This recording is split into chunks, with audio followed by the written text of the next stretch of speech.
So, sorry guys, episode 2 is slightly missing about 7 minutes of audio due to some, well, fuckery like normal. So, I hope you guys enjoy the show.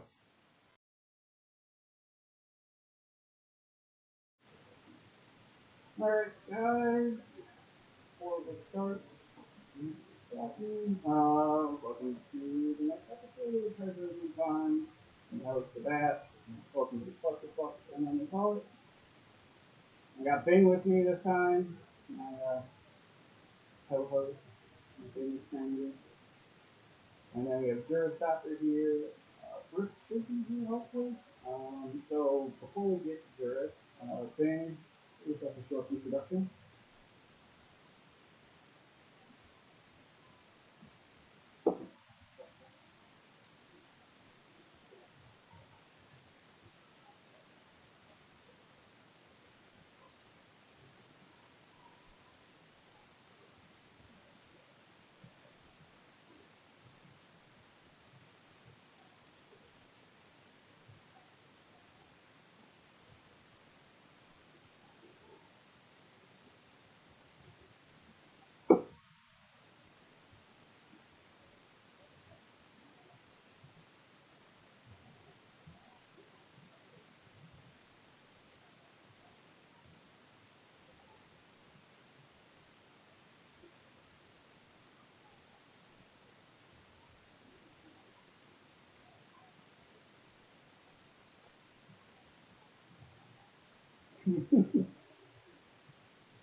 Alright, well, let's go to Brisc. We'll hold off on you for a second. Some fun things to do with you. Jurius, go ahead. You run for CSM for the New Bros, and I've always had with you, with you running New Bros stuff when I first started in 2006.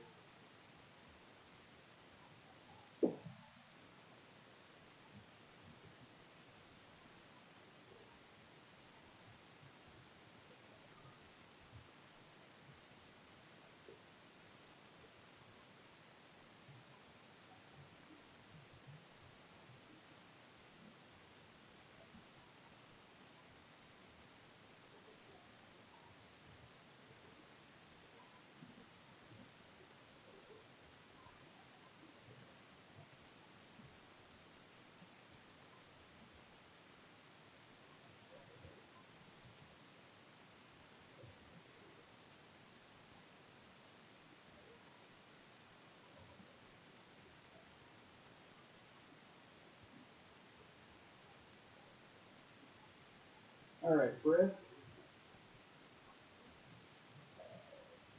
Let's Rubal, the other nicely dressed man here today.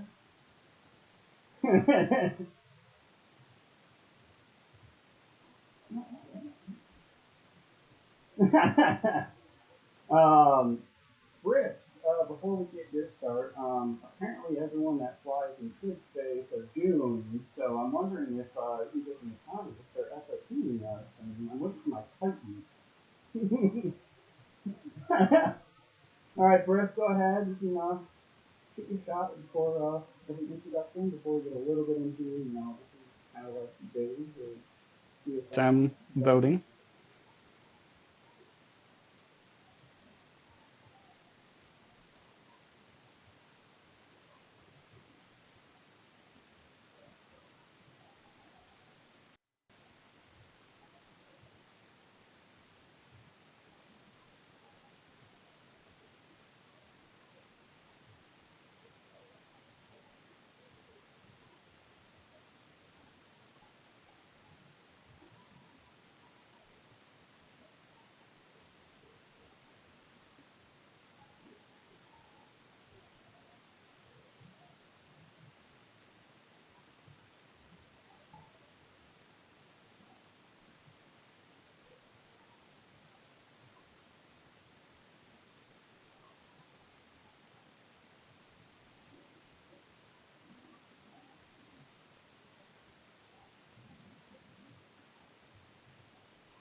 Yep. Yeah.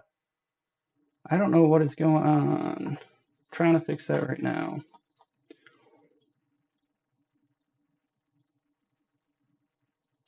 Good old technical difficulties.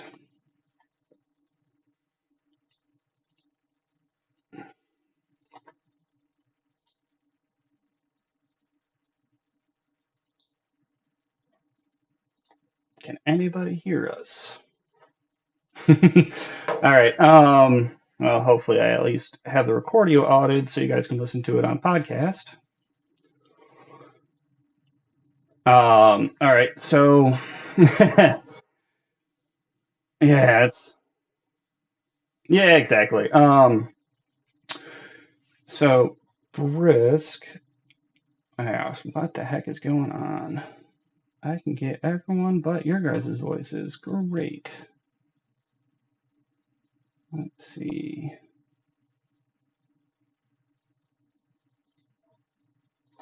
All right, good old technical difficulties. Hopefully this works. Maybe. So you guys know elections end in the 15th, so I want to give you guys a chance to broach last minute pitches for people who haven't voted yet and raise some things up for the pesky triangles that own 27 systems that you guys might want to keep an eye on, maybe not ruin things for us too much since it is kind of space hell. Yeah.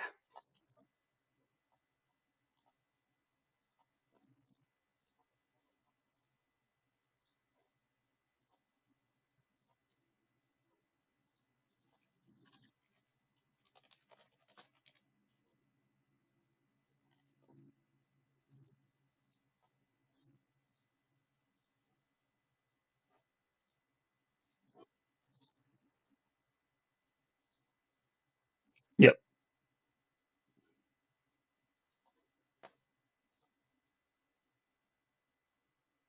with the space first and get it to where it's in a good place, and then hopefully that'll the standings issues will take care of themselves. Yeah. All right. Looks like I got it finally working. Um, Right good there you go. old technical You guys can hear difficulties. my dulcet tones now. Yeah, the dulcet tones. Juris, Hello. I know you're a new bro. I know I heard you and Mike Azariah kind of mention like triangles or, don't direct people there right away. It is dangerous space.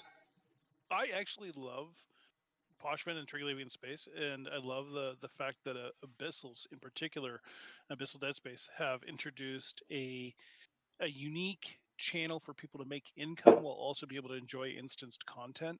In the sense that if you're somebody who, you've got a hard job or you've got a big family, you come home at the end of the night and your only time to be able to play is 20 minutes after your kids have gone to sleep. Abyssal Space is one of the few areas of the game where you can jump on, play for 20 minutes, get your content, and get out. And for people who are new players and want to try this game in earnest and see what it's like to be self-sufficient, the only place where you can really do that without a lot of the baggage that has come with other areas of space is in Poshfin. You don't have the ability to anchor new upwell structures. You're not suffering from the structure spam and some of the stuff that comes with having structures as basis of operation to move big things around. You're actually constrained in a lot of ways, in unique ways that this game used to experience over a decade ago that people have forgotten about. And yeah, I think that there's some definite problems in the sense that you guys, I think you're in a position now where you're starting to get started for ways to make money. I know that there's definite problems with trying to make a home and to make it more enticing for people to go there. But I recommend people try Boschman all the time because of the fact that it is sort of one of the few areas in Eve where your experience is clean of some of the what have become polluting elements in gameplay. Like Yeah. look at what the presence of keep stars has done to Losec and Facor. Yeah. You Man, don't have that. yeah, but we struggle with the issue of they're never replaceable. I mean, That is the problem. we lost another one, and I'm so yesterday, glad.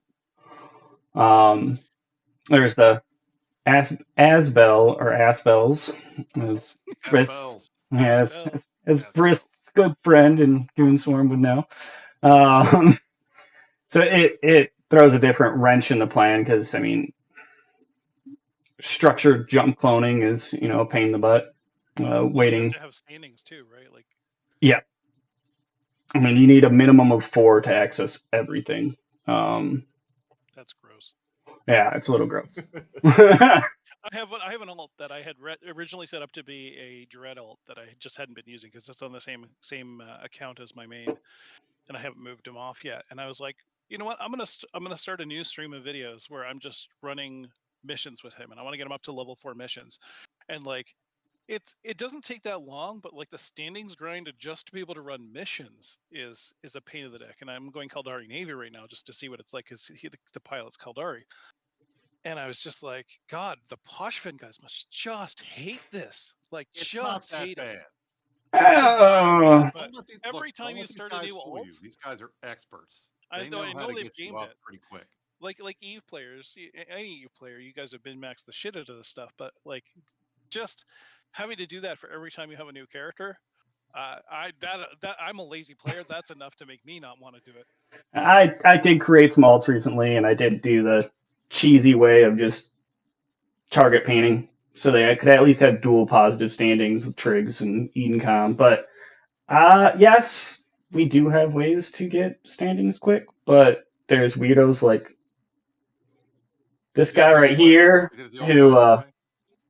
no, I didn't do the old fashioned way. I did the I only killed sleepers and drifters because I traveled through high sec a lot and That was I smart. lost a lot to Edencom. So Yeah, I feel your pain. My poor officer fit Nurgle that I lost on a gate to the Edencom gate rats. I hate them.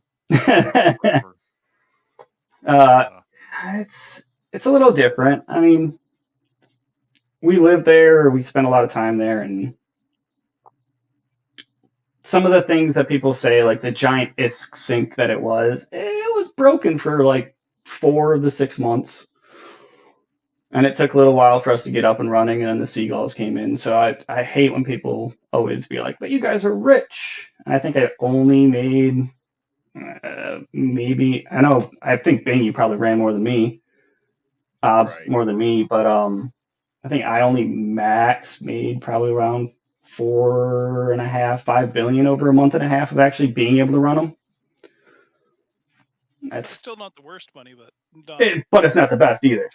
it's It's not the 24 billion, stuff that these guys were all being accused of making in a month or, and everything. Yeah, But or the 300 bill a month in roaching fleets in wormhole space. right. yeah, Yeah, I think yep. Blue Loot has probably got you guys beat a little bit. Just saying. Yeah. But the seagull issue is frustrating to me because I mean it has been an issue for what 2 months now since they lifted the standings. It was an issue before they lifted the standings. It got 10 times worse. And I know that it's on CCP's radar, and it's just one of these things where trying to get a little bit of attention on that area has been difficult given everything else that they're working on. But I'm still pushing it for you guys because I know it's a big pain in the ass, and it's not fair. It's not right. It's they fixed it with incursions. I mean, people were doing that with incursions, and they went in there and changed the mechanic and made that less viable. So Yeah, we need to get this done for you guys too. yeah. I mean, don't get me wrong. I do feel bad for Edencom. Also, they kind of got screwed out of the deal too. So, but we're missing a lot of stuff, and it doesn't help that half the stuff is still broken. Right. But all right, Well, and let that's okay. unfortunately the nature of CCP. They love to make a big deal, add a huge whole new section of the game, leave it in half done, and then go do something else. Yep, yep. That sounds about right. That sounds pretty accurate. So let's drift off this a little bit. I don't know if Juris has dealt with this yet, but Brisk, how have the mobile observatories been so far? We saw a large amount of wailing and gnashing of teeth when they were first introduced. There were claims that the hunter community was not going to be able to do anything anymore. This was going to destroy hunter gameplay. It was going to destroy the ability to move titans and supers through low sec covertly. It was going to destroy the hyper super hunting doctrines that were out there. The single guys that like to drop supers on everything. And at least so far in the last week, all of the fears that I had heard. I mean, I even heard from some of our senior FC saying there's no way we're going to have big fleet bomber fights anymore because these guys, they're just going to drop these things. But I think all of the stuff from the field that I've seen is that these things are super squishy. They are very easy to kill, and the way the mechanic works is it's like bait. As soon as one of these things gets dropped, people start just going to shoot for it, and you can kill them pretty quick. So I haven't seen any of the real evidence of all the fears that everybody had when these were first announced coming true yet. I think it's probably a little early. We had CCP Rise on Rampage Incorporated on Friday night, and we were talking with him about it. And I think he said the same thing. Basically, they're watching everything, but so far they haven't seen any of the worst case scenarios. But it's still very early, and they're going to keep monitoring if they need to make any tweaks. Now, I Yeah. personally, I've been asking from the beginning the 15-minute invuln timer on the cloak hardening timer. I want that to be a half an hour, just because the only legit case that I was concerned about was moving supers, and if you get it up to 30 minutes, that's the max red timer. That gives you the most chance to be safe while you're doing that. Although you shouldn't be doing it solo anyway, but that's another story. But I think that was the only change that I would like to see them make right now. But so far, other than that, it seems like things are okay. But I'd be interested in hearing if you guys have had any experiences. No, for us, we're in the happy zone of they can't be deployed. So I know Bing and his Esteros are happy to hunt. Yeah, I'm excited to see what it does with Black Ops for us because we're considering using that more in our doctrines as well and adapting to that, you know. But as of yet, we really haven't felt the impact of it. Yeah. I mean, I know Bing and I and a lot of our alliance members and a lot of our Blue Triangle Coalition members, we spend a lot of time just sitting in our space hell because we're trying to maintain control of it or we're constantly small gaming against other people. So When we you haven't guys leave Poshman, where are you going? GG. Jita. Yeah, reshipping. Yep. Yeah, Back home. so we're working on some speaking in broad terms, some initiatives to get out of Potch more and kind of have more of a presence, right? As Kybernauts and Triglavian aligned players, like we definitely want to do that and participate more in the community. But it's taking some time and some effort because the politics and inner workings of Potchman are very complex. My whole camera is just like going downhill. But yeah, so we're trying to figure it out with what that future looks like and where we're going as well, right? Because we want to be a part of the greater picture, um, but we don't want to like get crunched as soon as we do. I guess does that make sense? No, I Mhm. mean, I mean that's the thing. Like we're in the same boat, and also like we can't. It's Right. hard for us to leave our containment zone in Delve because if we do, Exactly. we're worried about the bads coming in and doing stuff. So I Right. understand exactly where you guys are coming from.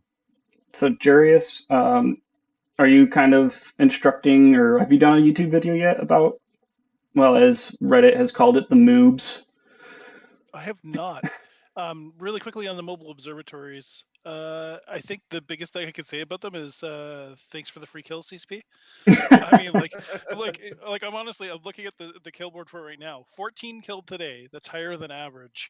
Most of them are from Quarius, so obviously somebody's using them. But why, when they die so quick, I have no idea. I'd love to see something come in the mechanics that makes them um, a little bit more resistant to damage or have something to offset their squishiness a little bit because otherwise what's the point of introducing them? They're just going to get killed and You eventually it's got going to to be like, defend them. That's the thing. You got to have a little. You got to get a couple guys yeah, sitting around waiting. you know what, to me the ability to abuse these for hazing is just so much more fun because the small cost to them, drop a bunch of them so that they have to go destroying them, and while they go destroy them, hit their ESS. Like, this is the kind of hazing stuff that I love, the mechanics you can do with this that people don't immediately think about. By the way, you're welcome. And it's one of those things that, like, what's the offset? Like, how how does this make gameplay more fun? And that, in my mind, should be the first question anybody asks about any new idea for Eve or any new development is, how does this make the game more fun? Yeah, In I this mean, case, it's free kills. So like I'll say yes, Free mission kills are success. good. Yeah, free kills are good. um, yeah, I mean, I like the idea, but I think it was a little too quickly done.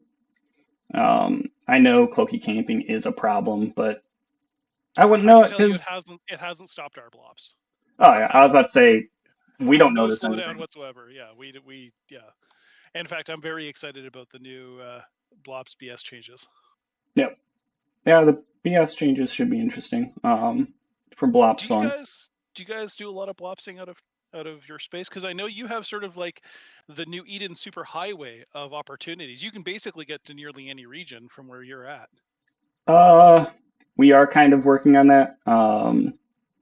We can bridge out to a lot of different places. Even just one jump down the pipe in Poshman, you can end up going from someplace in Vale to someplace in Aquarius. Like, Yep. yeah, it's the fun part about it is you can end up anywhere if you really want to. And I know some of the guys that own what do they have in Nuvula Bang? Is that the Phoenix? They've been using that to bridge out into low sec and null sec. Yeah, I'm not entirely sure. I do know that that's definitely on the horizon for us. Like we're trying to figure out how it fits because you're absolutely right. Like one of the greatest things about Parchment is it's like a super highway, right? It's a place where we Exactly can right. basically go anywhere in New Eden without without any kind of issues, and we're just trying to figure out how that works. Unfortunately, we're so entrenched in this conflict that's going on right now in Parchment that we haven't really had time to do anything else. Like we're either I'm kind of thinking that there's an opportunity for you guys to make massive bank by just gaming the logistics of moving big things around Eve, like using Poshvin. How much faster than using Thera can I go from Cache to Quarius? A lot right. faster. A lot faster. So like, you start providing positive escorts or safe haven for like Red Frog and Black Frog. Like, come on, guys. Like you as a group, if Boschman wanted to establish safe route for people, you could charge for that. Like you could charge. We're talking nullsec rental empire rates to charge for that kind of Oh, safety. Brisc, are you interested? That'd be all right. No, I mean, no, we Jurius is absolutely right. And this Yeah, is something we've been talking about internally for a little while because, I mean, look, you're exactly right. You guys, you can go from one end of the map to the other through Podfin, 2 or 3 jumps, but you're still in jump range of all the systems because while they're in Podfin, they're still technically in space. yeah. So, you get a wormhole in, a wormhole out. You can get, I mean, I'm waiting. I think that's going to be a thing eventually when people figure out how to do it.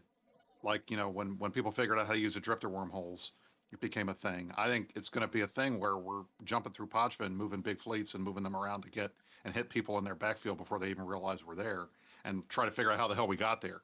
How did this hack fleet get here? And that I think that's going to be kind of cool Yep. once people figure that out and start doing it.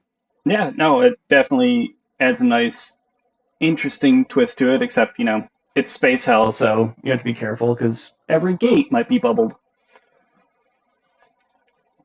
Doesn't that just add to the fun though?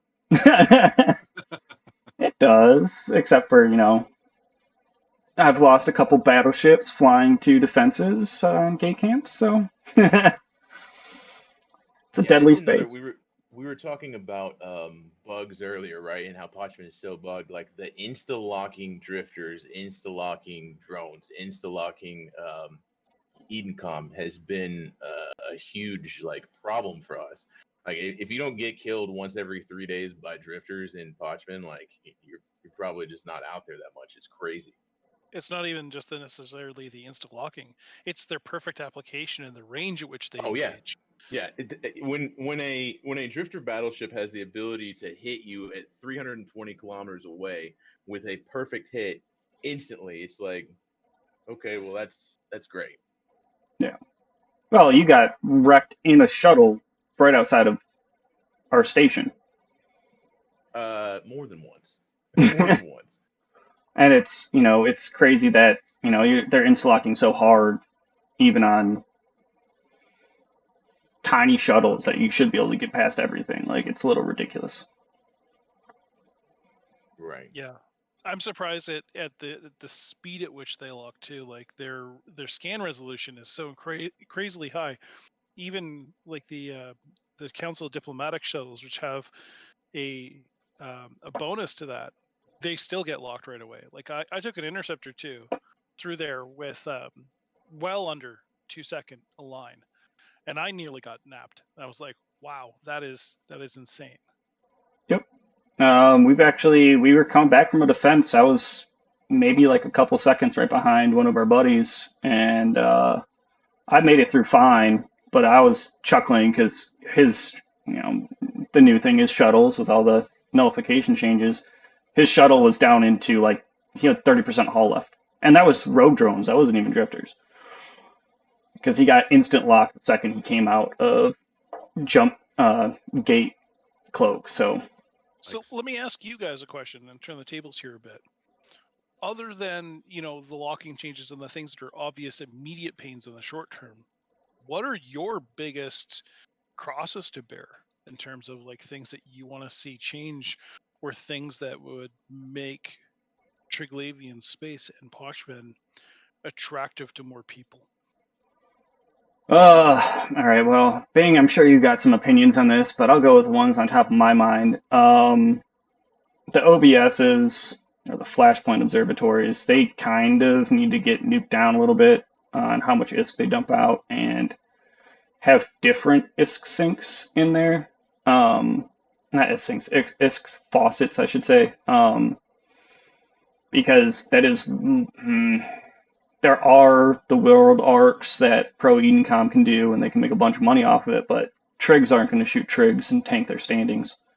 So there is just a giant lack of non-mining PvE content. We spend a lot of time in a home system, so we get some of the fun mineral fields out of Pakwavan, whereas no one else gets them. But there's just a severe lack of, in my opinion, a severe lack of PvE content. So diversification of ISK, Yeah, basically. everything's sunk into the max, well, the three flashpoint observatories that can exist at one time, and nothing else. I mean, you can spend millions and millions of ISK and a lot of time plinking away at drifters or Encom or drones, waste a lot more money than like the minuscule payout you get. I feel like there's an opportunity that's being ignored there, or hasn't been considered, in also expanding some of the lore and storyline around that space and what makes it unique. Like, what are the Triglavians bringing into it? And I'd love to see like faucets created in exploration and relic sites in your space that would be unique. Like, you could only find things if you're in that space. It's They've created this unique kind of like perfect garden of space within New Eden where they have all this opportunity to do new things, and they've just kind of left it. I mean, it is the standard MO of a CCP to release something that's broken and then leave it for a while, if they even come back to fix it. But here they've created an opportunity to inject just far more content, far more story-driven stuff that I'm sure that people like Ursia and Uriel would love to see. And I just feel like that's being underserved. Do you feel the same way? Absolutely. So, before I came into Pakistan, before I got involved in the invasion, I was a signal cartel pilot, and that's kind of like I said, that's where I cut my teeth and everything. And so, data and relic sites and combat sites out in space, very much like Ponchvin, are my bread and butter. That's what I understand. It's where I came from, and wormholing is huge to us. And right now, it does seem like it's very underutilized. It's very kind of empty space except for what content we choose to make for ourselves. Um, but I think the biggest thing is like CCP's kind of got their hands full, right? They've got the war out in Delve is going on, and depending on who you ask, it's either ending tomorrow or it's never going to end. And until that does, I don't think CCP is going to release that next chapter, and that's something that we talk a lot about because about once every couple of days we're like, man, come on CCP, please, like, let's go. Like, you gave us this amazing space, you gave us this amazing storyline, and you touted the proving and the Triglavians versus the drifters and all the lore that you'd have to talk with Astarothi about because I don't have the capacity to remember it all. But the gist of it is like, let's go, let's do this. And it definitely seems like they're waiting until this war ends before they launch into that. I mean, we know there's 3 gates in the home systems that have, as of yet, not been opened, and those gates are going to be key, we believe, to whatever that next chapter is. But I agree with you, man. I wish that there was more going on because right now it's obs, it's mining fleets, it's a lot of defensive timers for us right now. But there's not a lot of just kind of low kinetic stuff that we can do either individually or like in small gang, that makes it worth being out there. Like we've been expanding back into wormholes and gas mining, doing data and relic sites, doing combat sites because it's just there's nothing really there, like you So said. I you're mean, going outside of your own space to find content elsewhere Yep. absolutely, because yeah, there's not enough of it there. Would it be fair to say that exactly. those unopened gates feel a little bit like the closed door in the captain's quarters when we had walking in stations? Oh my God, yes, absolutely. Yep. I remember that time, and we were all like, "What's behind the door? What's behind the door? Like, let's find out what this is gonna be." And like CCP is like nothing. Like we haven't heard anything about it. It's like, come on, man. Like what we as Kybernauts, as Triglavian aligned players, we talk about the proving, and that's not just some words to us. That's why we have fights and we go out and we try to PvP, and we're getting better and better at the game. But right now it just it's like show us what's behind the veil, man. What's behind door number 2? Like let's go. So yeah. How's the Nice. PvP been? I mean, what do you guys end up fighting in there most of the time? Is it each other, or is it the outsiders coming in? It's a mixture. Yeah, it's a mixture. We it depends on the day, right? Like, we have fleets that come in and we try to get into fights with those. I think for Kybernauts, we're in a unique position because we're a almost like a small gang group who got into this space because we looked at it as our war chest, right? We fought in the invasions, we earned this space. Now we're out here living in it, and we sometimes find ourselves being outnumbered by a lot of the other factions that are out here.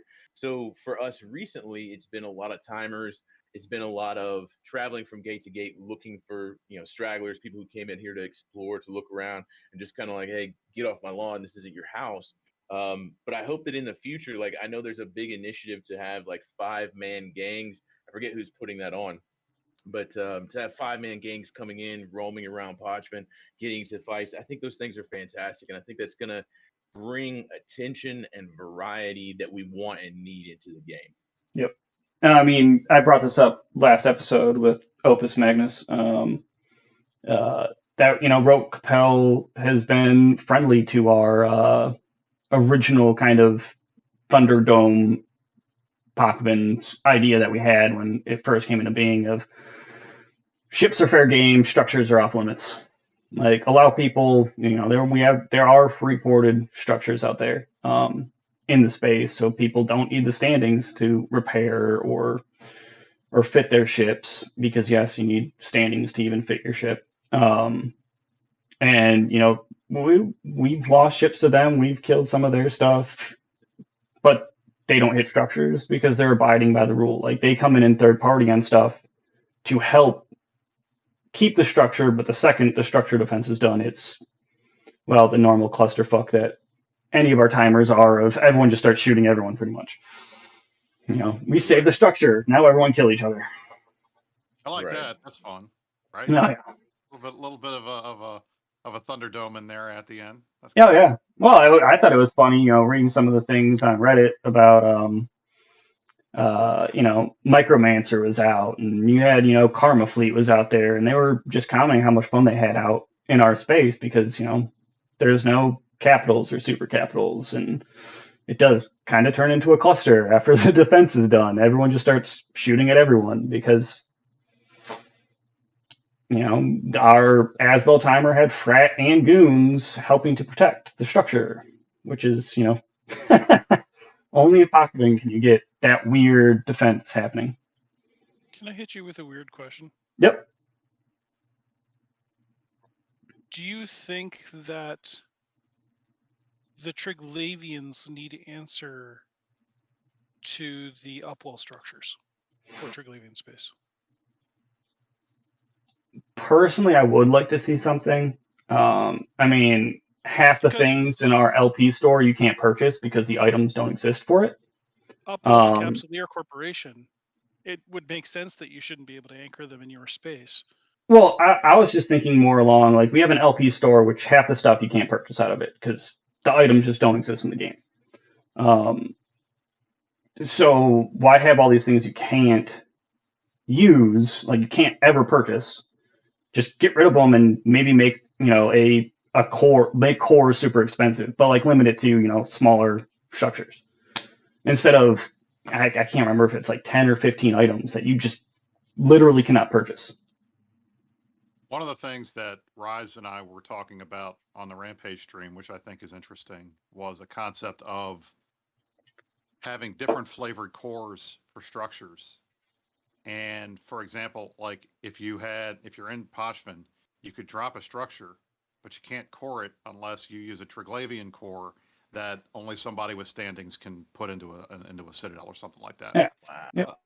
To make it so that they can add new structures, but it's not just willy nilly, and it's gated behind something that is hard that you guys have gotten because you live there, and it provides a benefit to the defenders. And we Yeah. were talking about something like that for Faction Warfare 2. If I you love that drop a idea. core, like you drop an Amar core in Faction Warfare in Amar space, and only Amar aligned pilots can use the system, the services, that type of thing.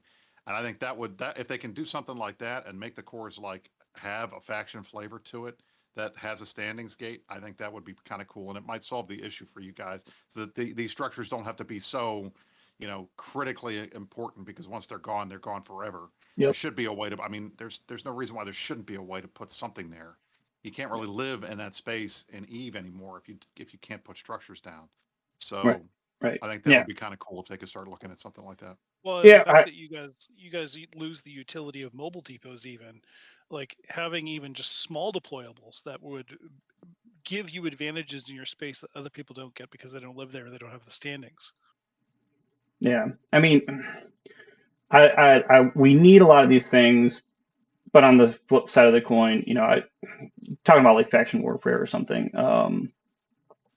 giving Edencom something that would be fun to continue perpetuating the role play that was created versus with Invasions, where they have a section of space. I mean, Concord already has space. Why not give Edencom some space and we can go and attack that and keep the friendly frenemy hating each other, but giving each other content situation going instead of like I'm seeing role play fuck that. Well, most triangles are at least some realm of role playing. I mean, I don't role It play doesn't even hard. have to be. It doesn't even have to be like super role playing Yeah, stuff. Honestly, I mean, but it's if you can just create a situation where you have, something that people want, they want to fight, they want to go there and they want to fight about it. That would be, I think that would be fun. And if it's Edencom, because that's the natural aggressor to the Trigs, that's fine. But if it's just something to create some kind of conflict, I think would be helpful. And I just don't yep, think it's there right now, which yeah. frustrates me. I'm,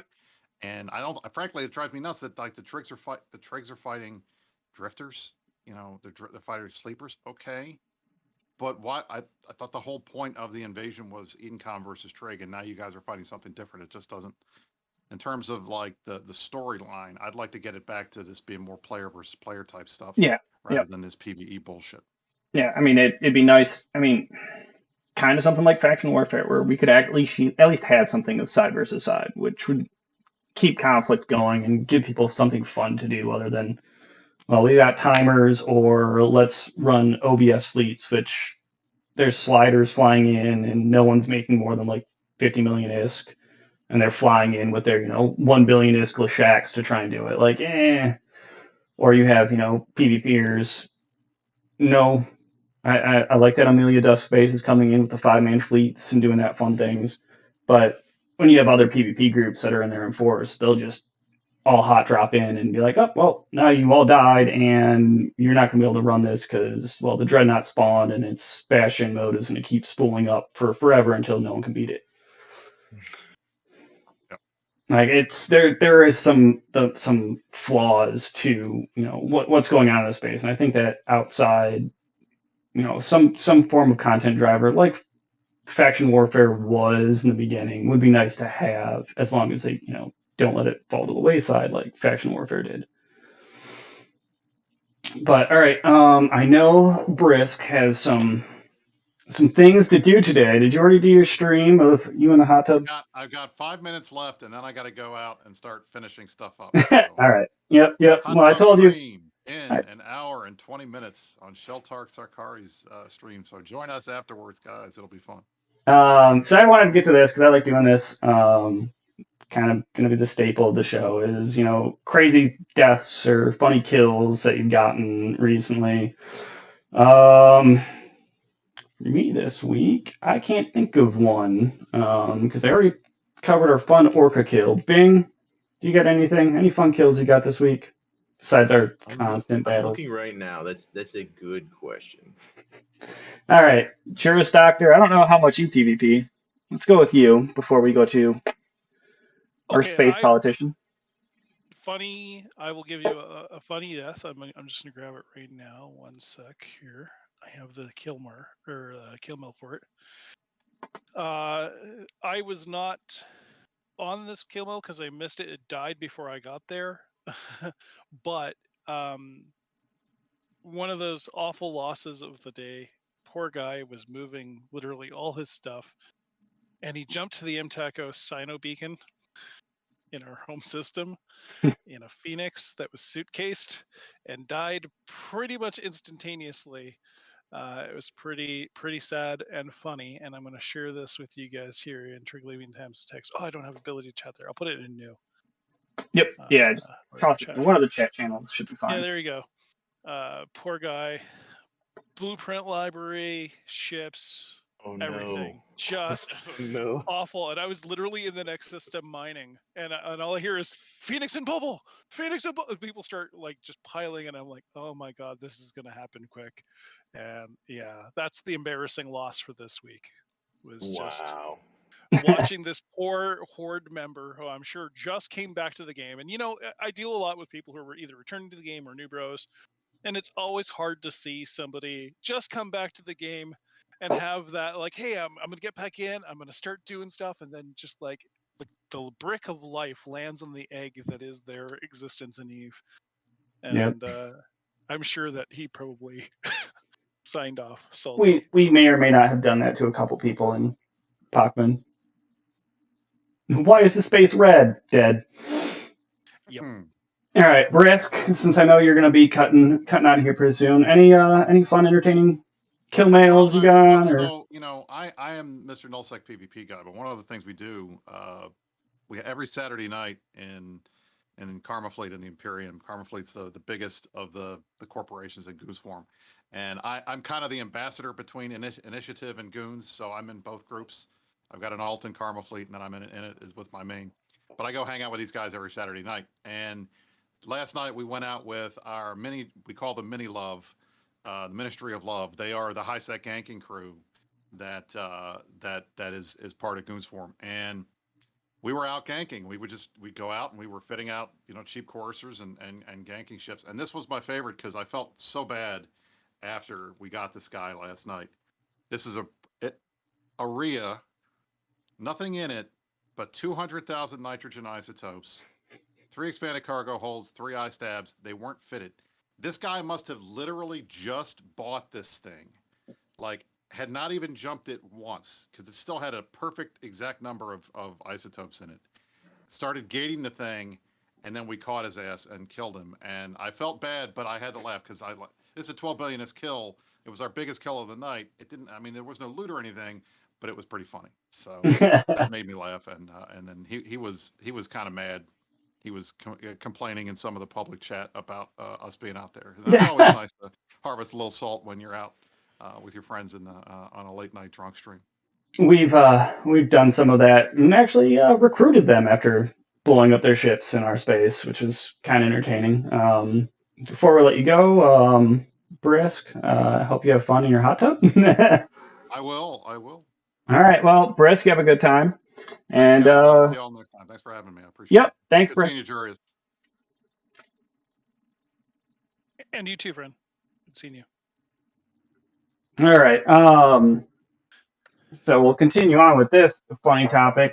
We had what was it, that Chiron or whatever, the freighter that undocked. Felt bad about that guy, but he ended up joining us after we murdered his ship. And then, It's funny how often that happens, hey? When somebody comes in and they lose stuff to you, and you're like, "Hey, since we're talking, what are you doing later?" Bing may have recruited some people that way for us. Yeah, that's one of our standby recruiting tools, right? Is hey, we shot you, and we were just curious, like, hey, what are you trying to do in New Eden? Like, why are you out here? Because Podfin, like, you don't fall into Podfin. Like, all of the wormholes literally say, hey, this leads to Podfin, and that's dangerous space. Like, you really can't miss that memo. So when somebody's out there, we're like, hey, what's going on? What are you doing? So one of the things, that idea you had earlier, man, that was a really great idea about changing the way that it works with the cores. I think that's key, and I think one of the ways that we could use that is right now corporation and alliance standings really don't mean anything in the region. I think that could be huge if we tied it to that, and that Oh, yeah, I love that Brisc and Rice were talking about that, because that's one of the right. biggest briefs I have with the game in general. Is that for years now they've been talking about the fact that standings are going to become more important. And last year, the year before, 2 years ago, they announced that they had this uh, what's the word I'm looking for? Nascent gameplay where the new AI, which for a long time people were calling Africanized rats, the Ford operating base AI, they had a fight strictly between NPCs that the players did not observe, that they only discovered because they went back and looked at the logs and found that a mining response fleet had responded to the rats that had attacked them, and it was like an NPC v NPC fight. And it's like, we know for a fact that they have the ability to tie standings to behavior, because we know that if you have neutral standings with a group, they're not going to attack you in a lot of cases, with the exception of like Trig and Edencom. If you've got even 0.01 standings, you're going to get shot or targeted by them. But there's a lot of rats that you go into a Grista space, you have negative standings or neutral standings to Gristas. You go past one of their mining fleets, they're not going to shoot you on sight. They're not going to summon a response fleet right away. And so we know that there's a dynamic there that responds to standings. And my hope, going back to like 2016, was that eventually we would see rats where if you had positive standings with a group and you were fighting on the same grid as one of their fleets or a response fleet from them, that they would come and fight on your side. Like, I want to see the NPCs fighting with the players or against the players. Like, I want to see the Empire start taking sides with the faction warfare groups. Like, I want to see standings count for something other than, okay, I can dock in this NPC station, or I can use these services, or I can anchor something in this space. And there's lots of opportunities for them to set that up, but it's a really hard thing to balance for, because then how do you keep players from taking advantage of that, as we often do, in extreme or unfair ways? And how do you make it interesting for the game and not just make it feel like something that's riding on rails, depending on how how many missions you've done, or how much content you've grinded to get to that point? So I think there's a lot of interplay there that could be introduced, but I think the fact that this the way that things are set up right now are, as you've indicated, clearly broken, in the fact that like drifters and sleepers being able to target you from 350 kilometers, perfect application, that's just broken. It's been broken for years. It's been broken in wormhole space. Like, the number of explorers and new players that I talk to, they're like, hey, I got my first Astero, and then I warped to this site that I scanned down in a wormhole, and the moment I landed, I was insta deleted from 100 kilometers away. I was like, yeah, sorry about that, buddy. Yeah, I had something similar to, the instant delete. This is us hunting around, which is, I'm happy that the mobile observatories don't affect us, because uh, one of our corp mates and I did a double Astero uncloak and, held this dude down and killed him. And then another dude, a couple minutes later, another dude popped up, and I found where it was at, watched him warp off. He actually warped to a home field, and I followed right after him because I knew where I was warping to, and got decloaked by his wreck because Drifters already destroyed his ship and potted him. And I got decloaked, and instantly my ship got destroyed, but I already had that itchy warp finger due to our crazy rats that I managed to get away with my pod, but it was kind of that situation of like, really, really, like I get the dead space is great, but like that instant death the second like I was uncloaked is just it hurts. It's definitely not fun for sure. Yeah. Nope. And I've been in the situation of losing, not on Jurius, but on some of my alts. I'll be either doing a stream or not paying attention fully, and I'll jump through a gate in HiSec, and there's Edencom or Trig there, and the second my gate cloaks up, boom, just dead, and then potted, which really surprised me. Like I didn't realize at first that they potted. And I was like, well, that's a new dynamic. I mean, I'm excited to see it. It means that you get fewer people being inattentive and just like sitting AFK on gates. But I think there's got to be a more graceful way of managing that than just having them insta lock and blow up whatever's there. Right. Right. Like I've had incursion rats not kill me that quickly. Yeah. No. That makes sense. So I don't know. My feeling is that I think a lot of the points that you guys have made about how how the community is in particular is being underserved in Puckfin or Poshfin space. I feel like obviously CCP recognizes that there's a dearth of positive development since they since they made it a region. Yep. I like a lot of the points that you guys and in particular Maldavius are raising, and that there's a lot of voices positively speaking for change there, but I also recognize that from the other side of that, communicating these things to CCP in a way that makes the biggest, highest impact changes easiest to accomplish, it's a hard thing to articulate. It's hard to meet them and say, cool, you've done this really good thing, but can we please have just this minor modification of what you're doing now? Like just take this thing that's already there and tweak it just this littlest bit. And I like the fact that Brisc in particular brought up the idea of cores, because cores are something they already have. It's just literally duplicate this object, give it this extra attribute. If you have that attribute, you can anchor them. If you don't, you can't. That's an example of an actionable change that can be made really easily with something that's already there. And going off of what Brisk was saying, like have it linked to maybe corp standings, because then you're not just gonna shop around for oh, I'm gonna be the biggest corp in the world because I'm just gonna invite everyone. Doesn't matter what their standings are. Whereas if you have a corporation that everyone has, say it's above 3.0 standing or above 4.0 standing for the entire corp for that faction, allow them to be able to purchase the core to anchor something. You remember when you used to have standings to use NPC stations services, Yep. like Yep. cloning base and stuff?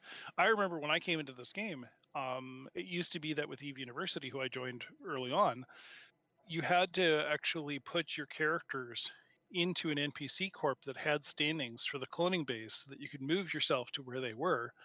And you had to kind of sit in that holding corp until they approved your application to get into university. And I'm so glad that that is gone. Like, I'm so glad that they've removed that. But I think that something was lost when they took away the dependency on standings for that, because at least then standings were being used for something. Right. Yeah. No. I mean, there's so many things that could be done to kind of rectify the space. I mean, there's so many running jokes of, Poshman is dead. Like, but there's. Yeah, but is it one of those situations where it's like, Poshman is dead, long live Poshman? For the most part, it's, Poshman versus the world because, most people think it's dead. Everyone thinks we're these super crabs. So we hear a lot of Poshman players. I'm going to ask this as kind of a person who's curious, because I live in nullsec space like Brisc, and I spend a lot of time with new bros. But when I'm recruiting people, if I'm not sending them to eUni or RVB, I'm typically sending them to another nullsec group because those are the groups that are hiring. And if I'm sending them to a low sec group, it's typically somebody like a Band Apart or Brix's group. Yep. So, when I recommend people get in touch with people from Poshman or the Triglavian clades, for me, if somebody's interested in being a Kybernaut, a lot of the discourse, and it's happened here too, and I'm not saying that this is a bad thing, but a lot of it is complaining about the things that are broken. What are the things that make you guys excited? Like, what would be something that, as a change, would absolutely light your socks on fire? Like, you would just love the hell out of it. What would make you excited? Me personally, bringing back the gate standings. Wiping out the rest of the universe, Well, for sure. I mean, absolutely. That's a valid but answer. but for me personally, I don't know, some variation in content. I don't care. They could nuke Flashpoint observatories down to nothing for ISK as long as there's more variation to give more people an opportunity to hop in and make some ISK PVEing in basically nullsec. It's nullsec wormhole. I mean, that's for me personally. Bing probably wants data and relic sites. Yeah, what about you, Bing? I mean, other than the data and relic sites we were talking about earlier, what's a change to Poshman that would make you just overjoyed? That's a really good question. The data and relic size, sure. That's one piece of it. I actually am someone who I balked at the standings changes a lot. I was like, man, how do they do this to us? Like CCP, please, like what are you doing? But at the same time, that opened the door for a lot of new people, a lot of new faces, a lot of new organizations to come in, and I think that's great. Like it's there to be played, like right? Like empty space is useless. Like we have no purpose for that. We can't just all be polarized to high sec, low sec, null sec, and J space. Like this gives another option for people. As far as like attracting new players, attracting new people to come in and making it really pop, I'm kind of with you guys on that. It needs a little bit of a rework as far as the structure mechanics and that, but I think the biggest thing that I would say is we have a very unique community in that when there was a question of being the good guy, as it is traditionally kind of the case, with CCP, as far as Sancha invasion or incursions and the different conflicts that have gone on. This was the first time that CCP really said, "Hey, you guys can choose. Do you want to be the quote unquote good guy, or do you want to be the quote unquote bad guy?" And we chose to be the bad guy, and that kind of defines who we are. And we spend a lot of time talking about that and interacting with that. That's how a lot of this conflict with EM came to be, and various other factions that have been coming out here. I think the biggest thing is we're kind of in a holding pattern, right? Like if I'm sitting, and this was one of the struggles that I ran into as the recruiter for Kybernauts, is it's very difficult to put down on paper and say, hey, A, B, C, one, two, three. These are the things. These are the reasons why you should come out and play with us. Vice going to null blocks or going to whatever. So we're kind of stuck in a content loop, right? Where it's going to make it so that very few people um, really see a reason to come out here, right?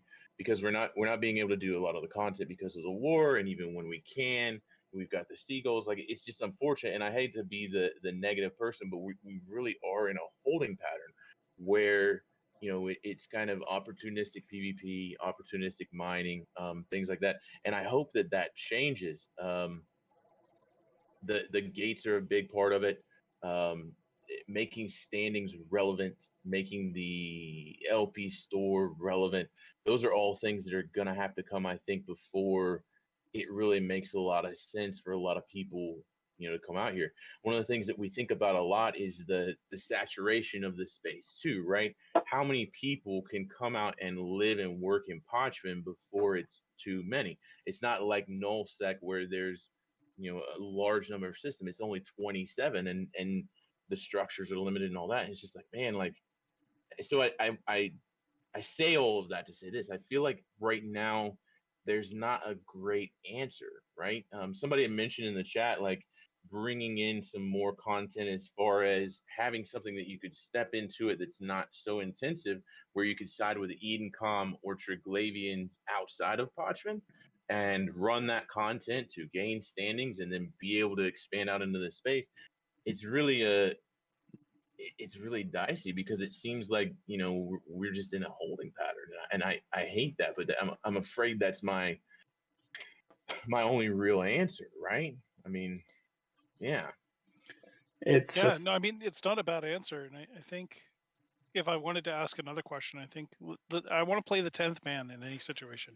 I always want to Sure. ask kind of a hard question or a bad question. What's the biggest argument you guys have if you're being critical of yourselves against maintaining Poshvin as a distinct region? it's How do you unfinished. mean? If you had to put the shoe on the other foot, what's like why doesn't Poshvin deserve to be in the game? Um, that's that's an interesting question. I hadn't really thought of it from that perspective. I think that there are a lot of people who would make the argument that that space already had a purpose, and a lot of people have argued that it was on rails, like something that we talked about earlier. That was kind of on rails, and like it was a predetermined thing that was going to happen. And I think there are a lot of people that would like to see it go back to the way that it was before, or maybe have some more limitations on what this space can do and how open and free it is. But yeah, I want that's to a be great clear that question. I'm asking the question just to kind of be out there with the trudging and just swinging. I in Right. no way like to me the second Nyarja came out of the mix for everybody else, that made all of Poshin worth it for me. Yep. Like Mm. like Uh, like eliminating the 12 jump or 13 jump route between Jita and Amar was just a master stroke on CCP's part. Thank you so much, CCP, for making that more interesting. so when Right? that happened, I danced around like a happy man because I actually based out of a Mars space and would always take the trip to Jeddah. So I was dancing around like a happy man until I realized, oh, we'll have to make like 47 jumps now. but Or get really good with wormholes. Yeah. yeah. But some of the things that I've seen on some of the Discord servers is like people wishing it would go back to the invasion stage, where you had that constant fight back and forth for luminality, and kind of use that as the basis of Parchment, and not really have Parchment being what it is, but just having these random systems going in and out where they could be taken back by Edencom and Trigs could push another system and turn that into null. And yeah, that's great and all, but it I think most people get burnt out doing that. I mean, Bane probably knows how much time he spent in invasions where, you're pushing for 12 hours, 16 hours straight because all the RP groups are out there pushing against the system. So Well, it I makes feel it a that lot harder. that's probably a lot like the experience that we have in nullsec of experiencing burnout from like just weeks of tie-dye fights and like what's going on in Delve right now. There you're gonna get organizational burnout if you constantly have to maintain a state of vigilance and readiness and constantly fighting that. I think you're right though. I think that when the invasions content ended, quote unquote, a lot of the interesting aspects of it kind of went away with it. If I was just talking to somebody who's running for CSM and wants people to vote for him, if I'm going to be completely political with this, I something I stated a couple of years ago, and I still maintain this, is that I think that the empires butting high sec to high sec is not okay, because politically that very rarely happens on a map when you have organizations at war. Like it's very rare that you get a Switzerland Yep. or that you get like look at the map of Europe during the Second World War. You have areas where in New Eden there really, really reasonably should be low sec between the empires.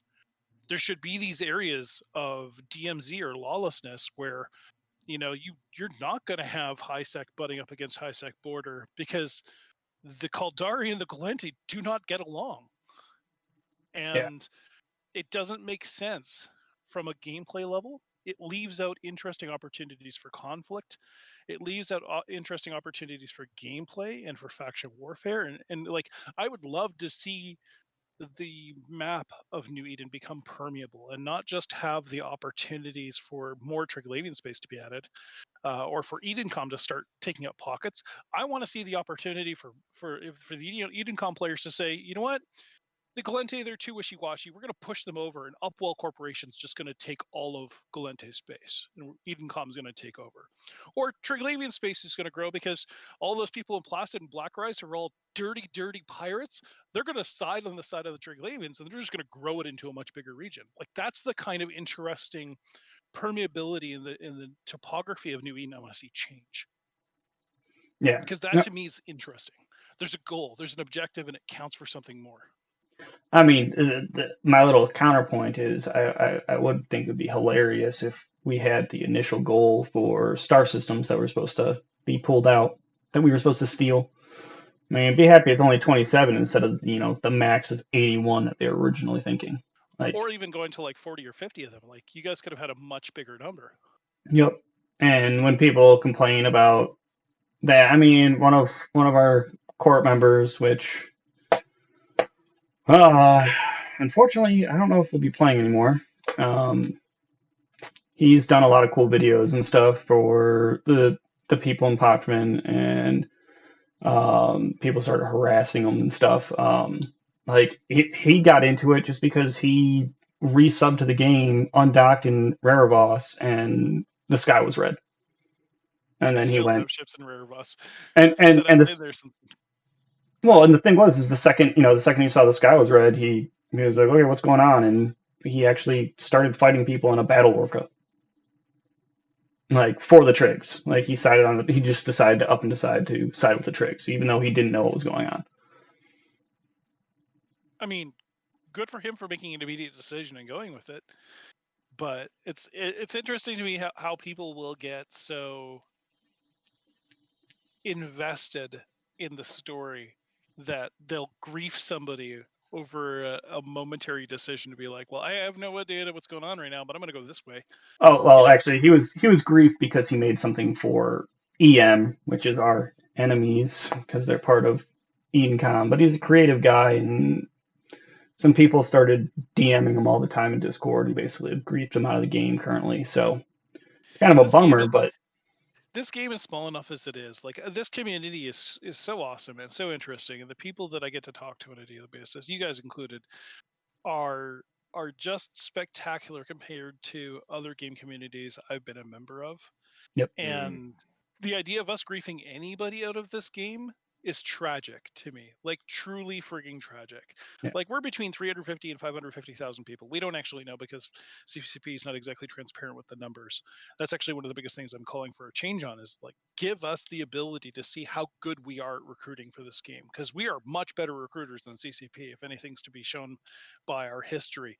And CCP Rise in particular loves to get on stage and talk about how corporations are the things keeping people in the game. Yes, their first loss or first near miss may be the thing that gets them really hooked into the game, but people stay for the community. They stay for the corporations. They stay for the gameplay. And Poshman Space is no different. You have an interesting, engaging kind of style of gameplay. The idea of us griefing anybody out of this game when the game is already so small and we're already having such a hard time growing it, like, that to me is the worst kind of tragedy. yeah. Like, Well, I mean, he had like I almost want to say like half of the Eve 18 video was his videos. mm-hmm. And like people in unfortunately it's triangles calling him a traitor and just constantly griefing him on Discord that it's unsavory to me. It puts a bad taste in my mouth as someone who lives in this space, that just because he decided to make something for the opposing faction, automatically, it gives him free reign to call him a traitor and all this stuff. It's like, you're taking the RP a little too far, buddy. Mm-hmm. What is one thing that your guys' area space and your player base gets right? I think the answer there is the sense of community that we have, right? And there's a uniqueness to it that I really love, right? When I think of the main factions out here, there's Strybog, there's the Como guys, slash the Russians, Trig Unity, right? There's ITC, and I feel like I'm missing somebody, but Jazz's group now, like there's a couple of groups out here. those groups have a loyalty and a presence with each other and a rapport with their membership that I think is absolutely fantastic, right? Like we're so small in such a compressed space, and we're really tight. Like it's a really tight knit group of players, and I think that that was born of the time that this whole thing happened in, right? We were kind of living in our houses, like they were spaceships during COVID and during like the big part of the invasion where, it felt like you were kind of adrift in space for real, right? You were stuck in your house. And I think that really bred a sense of camaraderie and friendship that I know for us transcends even Eve. Like, we're always talking about what's going on in our real lives. We have a new kind of an initiative where we're playing other games together. And it's really been a great network, I think, for all of us throughout this whole time. And I think it definitely will be in the future as well. And that I think is really the big thing is like, the drama and the internet spaceships and the drifters and all that mess kind of to the side. I think the bonds that we have formed and the rivalries that we have as well um, are absolutely fantastic. Yeah, I think that's my takeaway. I mean, yeah, of course, any big group of people, there's a little bit of drama that goes on between them. But I feel like for the most part, especially with all the timers we're dealing with. I mean, we had what 3, 4 timers to deal with yesterday, um, and 3 of them were in one system, which kind of was a chuckle that EM came as a third party for the first timer. That structure disappeared, and then the next 2 timers they actually helped defend against Russians and liquidators and all the other people that were just, oh, this is content. Like we're just going to delete structures and kick over sandcastles. And even through all that, you have these groups that when Bachman originally created, it was okay. We don't bash each other's structures, but we murder each other constantly. And now it's we still have that camaraderie of we have to help As an each other outside, out. as an outsider looking in, I have to say that Boschman feels a lot like the British Isles in the sense that you guys will happily fight amongst yourselves, but the moment somebody outside goes, you know, screw you guys or screw Liverpool or whatever, the Scot will stand up and go, oi, and point his hand, full hand point, and be like, that's it, fights it. Those fighting words. Pretty And much. I love that you guys have that because it makes me so happy to see that. You know, Yeah. never call a Scot a Brit unless he's with a group of other Brits kind of thing. And it's interesting to see because there's not a lot of that in other areas of space. There's no way you would ever see Chappie and goons put down the mallets and stop swinging at each other because somebody else comes in. Like Yep. it's not the way that nullsec behaves, and it's not the way that other areas go. And it would be, I mean, alliances and friendships, like today's friend is tomorrow's enemy, changes all the time in other areas of space. But for you guys, you have a really unique sort of engagement there, and that to me is sort of the best lesson out of how does the uniqueness of Triglavian space and the way it was formed maintain those relationships. Yep. Yeah, no, I mean, I still got a chuckle of like, being in comms for the Asbel defense and one of the goon FCs going, yes, that is frat. No, you cannot shoot them. This is the only time you're going to ever hear a goon say do not shoot frat.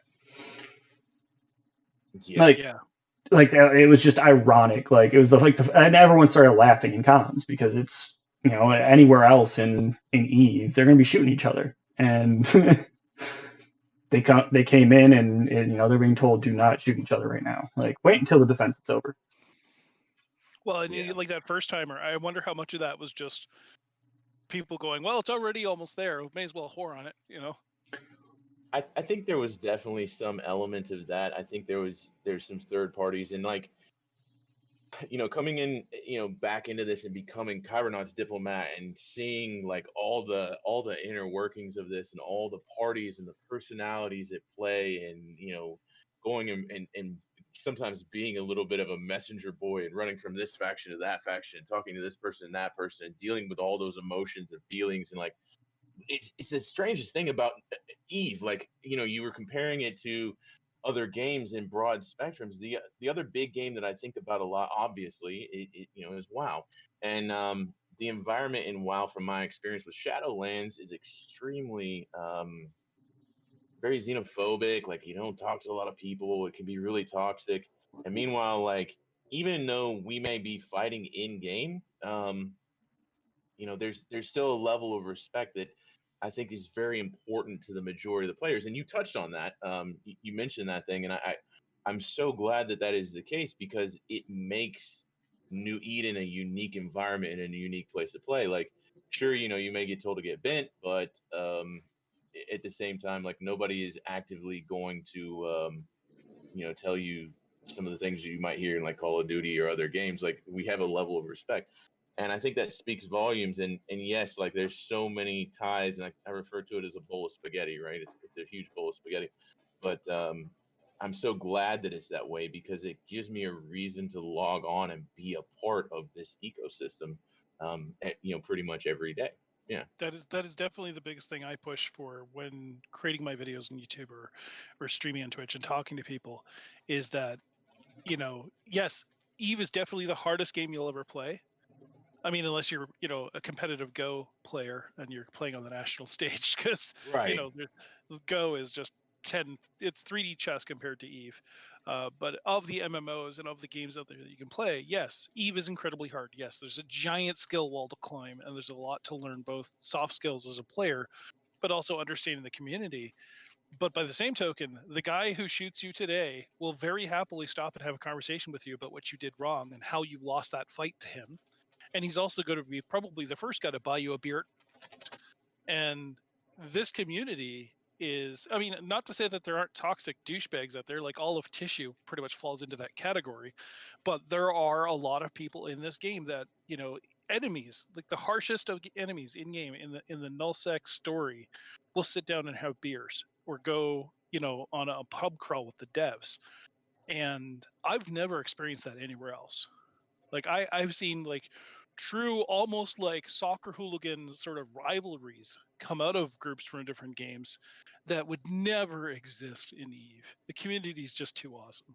Yeah, I mean, Right. we shit talk each other so hard on Reddit and even, on streams and stuff. But the second you sit us down to bar together, we're all drinking a beer, talking about stuff that any sane person would be like, what are you guys talking about? Like, spaceships? A Mar? What is this? And we all know. It's kind of like that, huge community of like one giant inside joke that we all know what's going on and everyone else is kind of confused. Like, we all suffer through it, but we have fun doing it. Like, we love it. Yeah. That's something that I really hope that those events start happening again soon. Now that, like, COVID's kind of seems to be backing off. I hope we see more CCP events, Eve Atlanta, the other ones that are out there, Eve Vegas, and all of that, because I think that that is another factor that, while there are other cons and other elements like that, I think that it's something that we really need, because it gives us the chance to come together and really do that, break bread and talk about our experiences and tell jokes and stories and have all of that. And I think a lot of players, I've never been personally, because I've been in and out of the game a lot with real life, but I think a lot of players are really missing that. And now that I've become so involved in kind of the story and the lore and all these things, like, I just can't wait. I mean, I look forward to it so much. Yeah. Yeah, actually, I was hoping Rix was going to be here, Juris, so you guys, so we could have, a little mixture of people with different perspectives. And when I was talking to Rix, told him, well, you're a member of the Rust Belt like I am. I'm just further west than you are. And instantaneously, he was just like, dude, you should come out to the Eve event we have in Pittsburgh next year.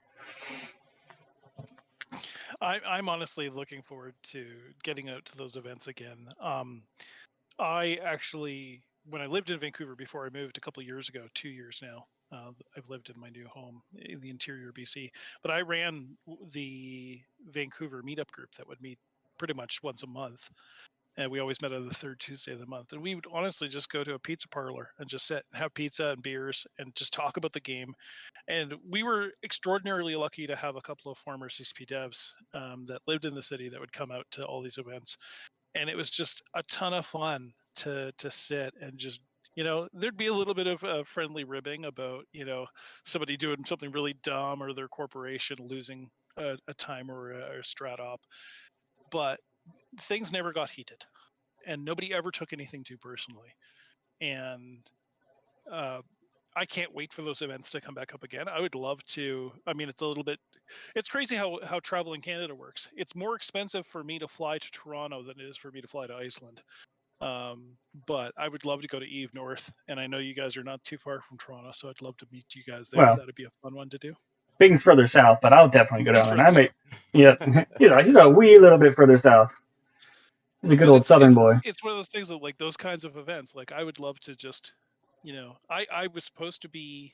It's funny. I was supposed to be in Spain and Italy when COVID broke out. My wife was already in the UK waiting for us to join her.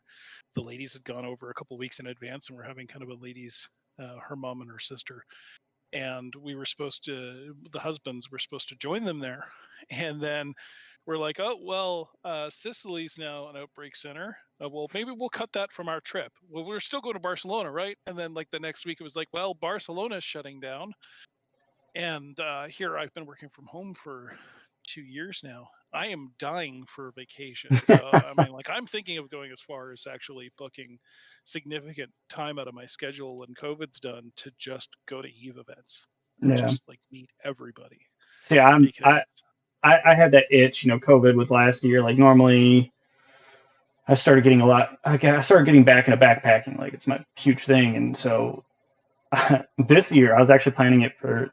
I actually had it planned for last year before COVID had an outbreak. I was supposed to go to Norway, to go backpacking Norway, and I was supposed to go back to Isle Royale National Park because I love my week long of no internet, no cell phones, like just oh, it's getting great. I love it. away.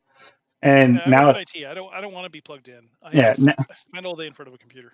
yeah. So now it's like, well, of course I went and because everything's so reduced and my state's finally starting to open things up a little bit. I looked and I was like, I'm not spending like 16 days on an island with no running water where I have to filter everything, and I'm not wasting that much time off. And it's like in the back of my mind, it's like, all right, maybe I should start planning my Iceland trip. Like I didn't do it when I turned 30, like Iceland for my birthday. And it's one of those things. Like we do need those getaways, and I do look forward to like events popping up because I think Eve Northeast is still supposed to happen this year. I I think think it's they're still planning supposed it. to happen. Yeah. I think they're planning it for September, and I'm kind of tempted to drive out because that's on my way to visit my sister on the East Coast. On the other hand, as much as I want to see all the people who play Eve, and I want to like, you know, maybe it'll be a little awkward getting back to the stage where I'm a big hugger. It'll maybe a little bit of an adjustment to get people back to that comfort level again. But I also kind of in a big way want to see people unplug. Like we've all been Zoom called to death, and we're all done with Discord. Like I would love to just see everybody take a big break from the game and take a big break from being online. Like you said, go backpacking, unplug. Unplug a little Find bit. yourself find yourself in a place where you have to boil your water before drinking it. Like, Hang enjoy out with life. even hang out with your fellow Evener in someplace Yeah. barbecuing for one day on a weekend. Like Go camping on the lake or something. Yeah, yeah, exactly. Like just get out and connect with people in a way that doesn't require being in front of a computer screen. I think for everybody's mental health and for everybody's enjoyment. Yes, we love this game, and yes, we deeply love the community, but got to take care of yourself first. And yeah. I think we all need to stretch our legs a bit. And even Thank you that. guys. I just I was want gonna, to one last thing because I know you probably ready to run too. I just want to say that one weekend of getting away, and even if it's hanging out with fellow Eveners, it could be a giant mhm. recharge of your batteries of I can start new timers every night again. But all right, Juris, I'm sure you got things to do with your family I and was just gonna whatnot. say thank you guys so much for having me and Brisc on the show today. I know he had to run a little bit earlier. Yep. Thanks for having me on. As always, I love talking with members of the community, and you guys in particular are hugely interesting. Yeah. Keep, Well, we'll keep you in the Rolodex. I want to hit Brisk up every once in a while just so I have something to wear a tie with. well, I'm always happy to be a talking head, or in this case, a detached voice. Yeah. And if you ever want me on the show, I'm always happy to come back. All right, sounds good. Awesome. Well, Juris, good luck. Brisk, I didn't get to tell it to him, but I hope you guys make it through and you guys are wearing that beautiful CSM title. I hope so. We'll see how it goes. This is my 4th year running, so I'm just going to keep running until they say yes, or until enough people vote for me. That maybe you can just start maybe pitch the triangle angle if we don't get someone in, and we can start pushing you on that down that path. At least that's a couple hundred votes, right? Absolutely. Thank you guys again so much for All having right, me. then. Yeah, All right. absolutely, man. Anytime. All right. Next time, next week, Sunday, we might have a show. It'll be a later show. It is Father's Day in the United States, and 4th of July weekend, we are not having a show. So until next guys, go murder some ships.